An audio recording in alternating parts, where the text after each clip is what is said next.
우리 주연절 세 번째 주일을 맞이하여서 우리 고린도전서 1장 10절부터 17절로 같은 마음, 같은 생각, 같은 목적이라고 하는 주제로 하나님의 말씀을 선포하겠습니다. 이 고린도전서 1장 10절부터 17절 본문에서 우리는 그 분리되고 분열된 고린도 교회를 보게 됩니다. 이 고린도 교회는 사도 바울이 한 서기 한 50년대 경에 그 개척한 교회로 알려져 있습니다. 근데 이제 사도 바울이 교회를 개척하고 이제 떠나고 났는데 아주 그 이 교회에 대한 좋지 못한 소식이 계속 들려오는 것입니다. 우리 믿음 생활하면서 우리 교회를 섬기면서 가장 건강하지 못한 교회가 어떤 교회인가 한번 생각해 보셨습니까? 예? 예?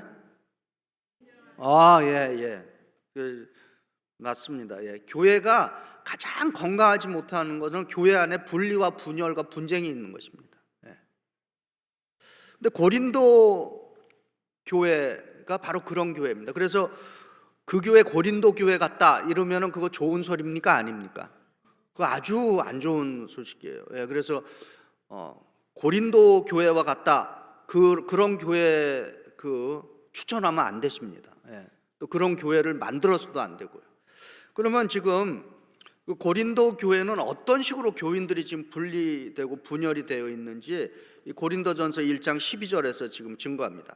고린도전서 1장 12절에 내가 이것을 말하거니와 너희가 각각 이르되 나는 바울에게, 나는 아볼로에게, 나는 게바에게, 나는 그리스도에게 속한 자라 한다는 것이니라 이렇게 증거하고 있습니다.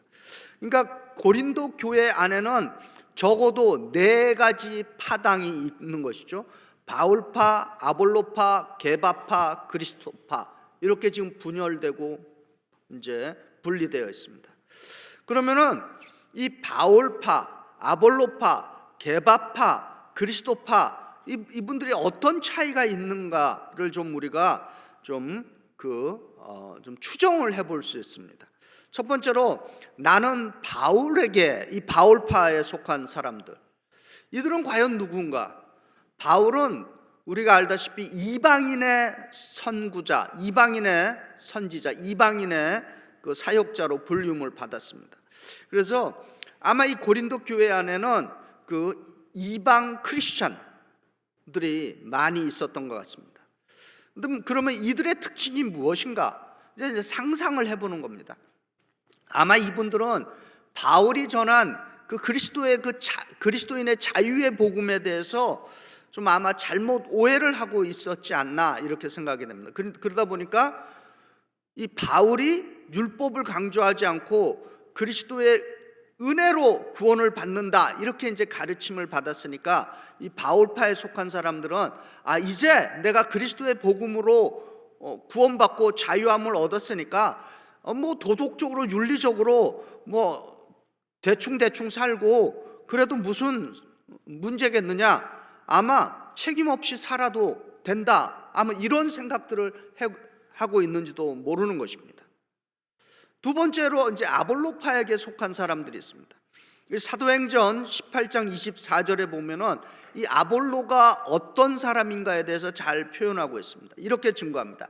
알렉산드리아에서 난 아볼로라 하는 유대인이 에베소에 이르니 이 사람은 언변이 좋고 성경에 능통한 자라 이렇게 아볼로에 대해서 말하고 있습니다. 우리 그 기독교 2000년 역사에 의하면은 이 2000년 역사에 성경의 두 해석이 아주 줄기차게 지금까지 우리에게 영향을 미치고 있습니다.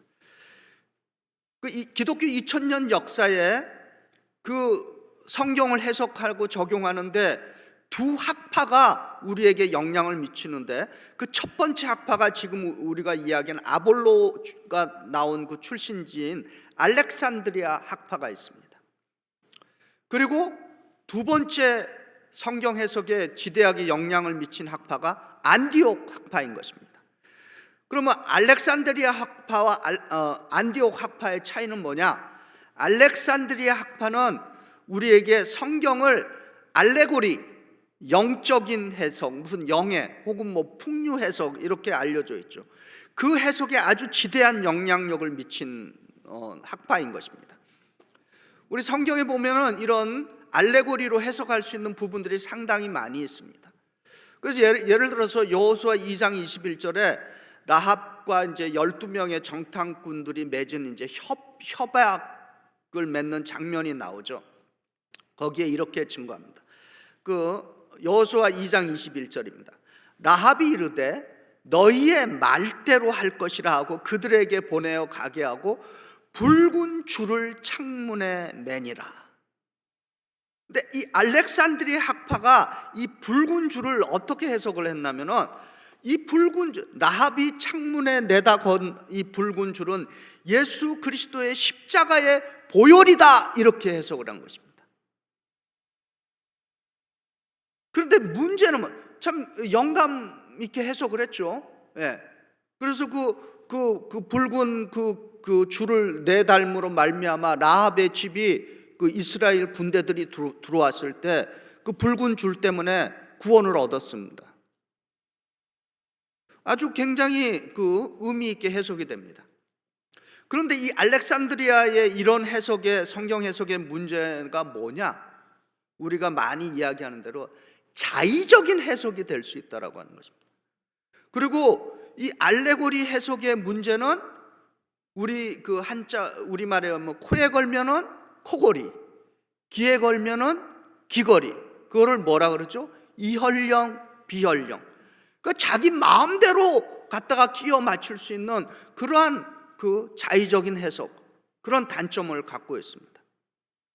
또 반면에 이제 알렉산드리아 학파와 다르게 안디옥 학파는 성경 해석을 문자와 문법에 따라서 성경 본문을 놓고 이 문자와 이 문법이 어떻게 서로 작용하고 있는가 이것을 집중하면서 어쨌든 주 해석이 문자적인 해석에 집중하고 있습니다.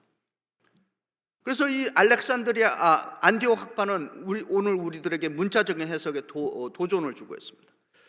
예를 들어서 마가복음 9장 42절부터 47절을 예수님이 하신 말씀인데 이걸 우리가 문자적으로 적용하면 어떤 일이 생기느냐 한번 말씀을 듣고 한번 생각해 보시기 바랍니다. 예수께서 이렇게 말씀하십니다. 또 누구든지 나를 믿는 이 작은 자들 중에 하나라도 실족하게 하면은 차라리 연자 맷돌이 그 목에 매어 바다에 던지는 것이 나으니라. 만일 내 손이 너를 범죄하게 하거든 찍어버리라.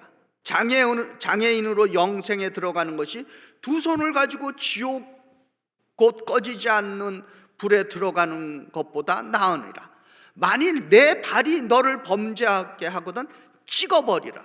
다리 저는 자로 영생에 들어가는 것이 두 발을 가지고 지옥에 던져지는 것보다 나으니라. 만일 내 눈이 너를 범죄하게 하거든 빼어버리라. 한 눈으로 하나님의 나라에 들어가는 것이 두 눈을 가지고 지옥에 던져지는 것보다 나으니라. 이 말씀을 만약에 우리가 문자적으로 해석하고 적용을 한다면은 아마 여기 있는 우리 가운데 팔다리가 남아있는 사람은 아무도 없을 겁니다. 어쨌든 기독교 지난 2000년 동안 이 성경 해석은 알렉산드리아 학파의 해석과 안디옥 학파의 해석이 지금 함께 병행해서 우리에게 지금 전달되고 있는 것입니다. 그래서 우리가 성경을 해석하는 데 있어서 영예로 갈 건지 알레고리로 갈 건지 문자적으로 갈 건지 이거를 잘 분별해 내야 하는 것입니다. 그런데 대부분 이단에 속한 사람들은 무슨 해석을 많이 한다? 알레고리 해석을 많이 해내는 것입니다. 그러나 종교개혁자들, 우리 종교개혁의 유산을 받은 개신교죠. 종교개혁자들의 해석의 핵심은 문자 해석이었습니다. 그래서 우리가 이런 분별력을 오늘날에는 많이 더 요구되고 있다. 세 번째로는 어떤 파가 있었느냐, 이 고린도 교회. 나는 개바파에 속한다는 개바파 교인들이 있었습니다. 이 개바는 그 베드로의 유대 이름이죠. 유대식 이름이죠. 그러니까 개밥하는 유대인 성도들이 아마 메인 성도들이 아니었는가. 그래서 이분들은 여전히 구원받기 위해서는 율법을 병행해야 한다고 주장하는 사람들일 것입니다. 그래서 개밥하는 예수 그리스도의 은혜보다는 모세의 율법을 더 중요시 여긴 사람들일 것이다, 이렇게 추정해 볼 수 있습니다. 이제 네 번째는 나는 그리스도파에 속한다라고 하는 그리스도파가 고린도 교회 안에 있습니다. 얼핏 보기에 그리스도파들이 이 고린도 교회 안에 그래도 제대로 믿는 사람들, 그리스도파가 있구나 이렇게 생각할 수 있습니다. 그러나 바울이 지금 그리스도파를 지적하는 이유를 우리가 좀 생각을 해봐야 하는 것입니다. 이 그리스도파에 속한다라고 하는 사람들, 자기들이 참 그리스도인들이고 다른 사람들은 예수 믿는 사람들이 아니다라고 하는 어떤 자기의로 꽉 차 있는 사람들일 것이다 라고 하는 것입니다. 믿음 생활에 있어서요, 셀프 라이처스니스, 자기의로 꽉 찬 그리스도인들, 굉장히 위험한 신앙인들인 것입니다. 왜냐하면 자기만이 옳고 다른 사람들은 다 잘못됐다라고 생각할 수 있기 때문인 것입니다. 이제 우리 이 말씀을 우리 베이사이드 한인연합감리교회, 우리 베이사이드 이 연합감리교회 안으로 이제 적용을 해본다면, 고린도 교회처럼 이런 분파들과 분리와 분정과 분열이 있다면 이 교회가 어떻게 되겠습니까? 이제 사도 바울이 이제 해결책을 이제 내놓습니다. 고린도전서 1장 10절에 이런 구절이 있습니다. 형제들아, 내가 우리 주 예수 그리스도의 이름으로 너희를 권하노니 모두가 같은 말을 하고 너희 가운데 분쟁이 없이 같은 마음과 같은 뜻으로 온전히 합하라.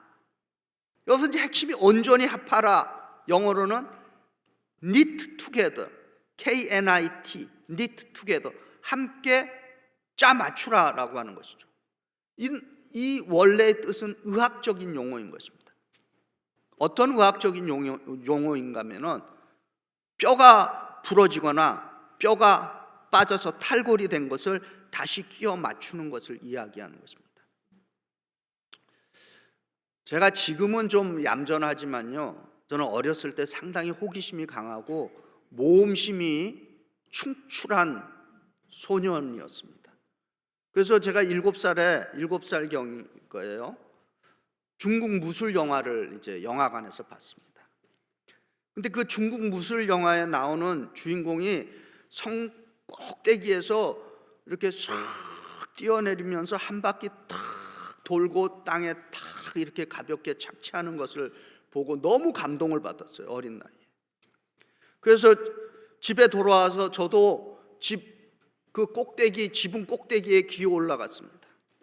그러고는 중국 영화 이 주인공보다 한 가지 더 추가해서 눈을 딱 감고 탁 뛰어내리면서 한 바퀴 휙 이제 도는 상상을 했어요. 그리고 이제 지붕 꼭대기에 올라가서 눈 딱 감고 쫙 뛰어내리면서 나름대로 한 바퀴 휙 돌았습니다. 어떻게 됐겠어요? 그냥 땅에 꽉 꽂아 박았죠. 그 다음에 어떻게 됐어요? 기절했어요. 그 다음에 어떻게 기절하고 이제 잠깐 정신이 돌아오니까 얼마나 아픈지 팔이 부러진 거예요. 그래갖고 막 그냥 동네가 떠나가라고 애가 막 소리치고 막, 그러니까 식구들이 다 놀래갖고 뛰쳐나오고 뭐, 그리고 들쳐갖고 이제 병원에 이제 간 거죠. 그 사진 찍어 보니까 이제 뼈가 부러진 거. 그래서 뼈가 부러져 갖고 이제 그 당시엔 금방 기부스를 안 하고 뭘 이렇게 또 대고서 있는데, 그때 아직도 개구장이다 보니까 비가 온 뒤에 해가 이렇게 햇살이 막 비쳐요. 동네 애들이 나와서 막 뛰어노니까 또 신나게 나가서 이제 이렇게 묶어서 막 뛰다가 그 잔디 같은데 이렇게 빗물이 섞였잖아요. 거기를 막 뛰어가다가 휠떡 넘어지면서 팍 하면서 또 부러졌어요. 그래갖고 기부스 해갖고 이렇게 그래서 그게 얼마나 아픈 줄 압니다. 그 뼈가 부러진다는 거. 그리고 이렇게 해갖고 완전히 회복하는데 거의 그 당시에는 과학이 의술이 많이 발달되지 않을까 한 6개월 이상 걸렸던 기억이 납니다. 마찬가지로 분열되고 분쟁이 있고 분리된 교인들의 상태는 마치 뼈가 부러진 고통이 있다는 것입니다. 건강한 교회 공동체는 뼈가 온전히 붙어 있는 공동체인 것입니다. 저와 여러분들은 이 교회를 온전하게 해야 할 책임이 우리에게 있는 것입니다. 그럼 어떻게 우리는 이 건강한 베이사이드 연합감리교회를 세울 수 있느냐라고 하는 것입니다. 고린도전서 1장 10절입니다. 여러분 화면 보시면서 같이 한번 저와 말씀 읽어보겠습니다. 형제들아, 같이 읽어봅니다. 시작. 형제들아, 내가 우리 주 예수 그리스도의 이름으로 너희를 권하노니 모두가 같은 말을 하고 너희 가운데 분쟁이 없이 같은 마음과 같은 뜻으로 온전히 합하라. 아멘. 영어 성경은 같은 마음, one mind, 같은 성경, one thought, 같은 목적, the same purpose. 그러니까 same mind, same thought, the same purpose 이렇게 번역이 되어 있습니다. 그러니까 우리가 건강한 교회를 세우기 위해서 같은 마음, 같은 생각, 같은 목적을 가질 수 있는가? 이런 또 질문을 해보게 됩니다. 근데 아무리 제가 생각을 해봐도 우리가 같은 마음, 같은 생각, 같은 목적을 가질 수 있는 길이 없다는 것입니다. 현실적으로 생각해 보시기 바랍니다. 출생지도 다르죠. 연령도 다르죠. 교육 배경도 다르죠. 자라온 사회적 배경, 문화적 배경 차이가 너무너무 많이 있는 것입니다. 근데 우리가 어떻게 사도 바울도 그렇고 예수님도 그렇고 자꾸 합하라 그러냐?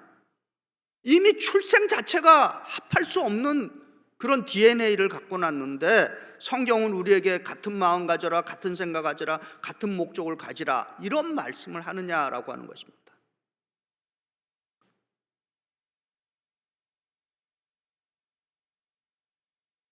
분명히 가능하니까 이렇게 말씀하시지 않습니까? 우리가 같은 마음, 같은 생각, 같은 목적을 가질 수 있는 그 유일한 길, 유일한 방법은 우리 주 예수 그리스도의 비전을 함께 공유하는 것입니다. 예수 그리스도께서 교회를 위해서 변하지 않는 비전을 우리에게 주셨습니다. 우리는 그 비전을 위대한 사명과 위대한 계명이라고 부르고 있습니다.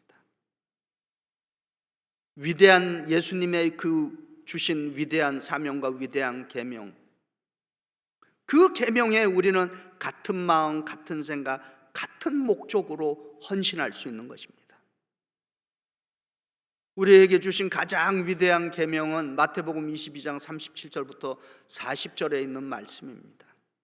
우리가 잘 아시는 대로 예수께서 이르시되 내 마음을 다하고 목숨을 다하고 뜻을 다하여 주 너희 하나님을 사랑하라 하셨으니 이것이 첫째 되는 계명이요 둘째도 그와 같으니 내 이웃을 내 자신같이 사랑하라 하셨으니 이 두 계명이 온 율법과 선지자의 강령이니라. 이 위대한 계명, 하나님 사랑과 이웃 사랑, 이웃 섬김인 것입니다. 그리고 주님께서는 또 우리에게 가장 위대한 사명을 주셨습니다. 그 위대한 사명은 마태복음 28장 18절부터 20절에 기록되어 있습니다. 예수께서 나와 말씀하여 이르시되 하늘과 땅의 모든 권세를 내게 주셨으니 그러므로 너희는 가서 모든 민족을 제자로 삼아 아버지와 아들과 성령의 이름으로 세례를 베풀고 내가 너희에게 분부한 모든 것을 가르쳐 지키게 하라. 볼지어다 내가 세상 끝날까지 너희와 항상 함께 있으리라. 아멘. 이 위대한 계명과 위대한 사명은 위대한 교회를 세울 수 있다는 것입니다. 그래서 우리 성도님들께 말씀드립니다. 저를 지지하지 마시기 바랍니다.